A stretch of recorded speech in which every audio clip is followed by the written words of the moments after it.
Hello everyone, it's Shane Kanto, your Wasteland reviewer, and I'm here to review Exorcist Vengeance. And I'm thinking, this has to be some kind of like belated sequel to like the original Exorcist, because you know, it's the name of the title plus like random word insert, because you know, that's what sequels do, right? And then I saw Robert Bronzi shows up in this movie, and I'm like, nope, this is a whole other animal. But this is from directors Scott Jeffrey and Rebecca Matthews, and focuses on this priest who has a seedy past, who carries a gun around with him, who gets brought into this home after there's a possession and a death of the grandmother of the family, and there's a lot of things going on in this country home, and he needs to try to figure out how to stop these possessions. Because, you know, it's an exorcism movie. But you have Robert Bronzi, who's basically like discount fake Charles Bronson. And he makes a living of this. And I've seen him in some really low budget action flicks, but this is a interesting choice seeing him play a priest. And here's the thing. He doesn't express very well. It's all like, stone-faced, read lines. And also, him running around and like maneuvering is really awkward, and he looks like he's having a hard time doing it. And there's also some moments where like, there's one line at the beginning when he like shoots a guy in the leg, and he's like, Jesus Christ! And he's just like, no. But he sent me.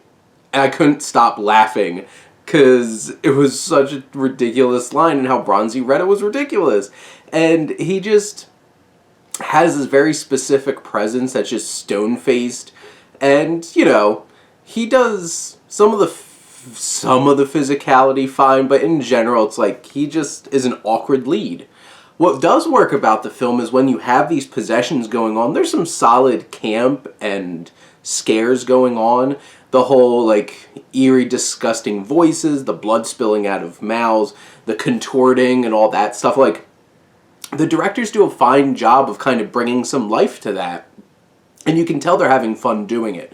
They've obviously seen plenty of exorcism movies and play into those tropes and have fun with it.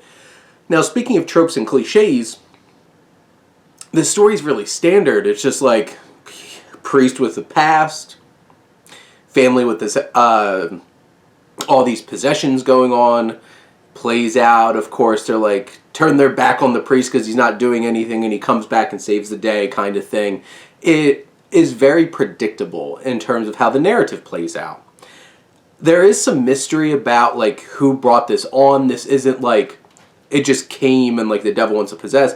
Somebody summoned these spirits, and like it plays up the mystery pretty well, but like when it's revealed, it seems pretty uninspired and not very interesting of a twist.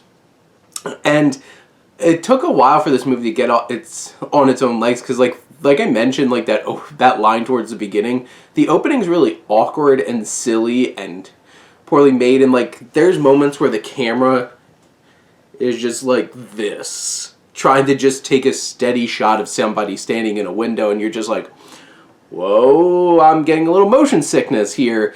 And in general, like a lot of the dialogue is really awkward and flat and uninspired. But here's the thing. If you enjoy a good campy little horror flick, this has some of those moments when the scares start coming. The scares can be fun and crazy and ridiculous, and you can have that enjoyment. I just don't feel like the rest of the film really is either in on the joke or doesn't have that same kind of energy and fun about it. So like if you're fine with just getting some of those scares and like having a fun time with that, then this might be enough for you. If not, then I think this one's going to leave you wanting more out of this exorcism film.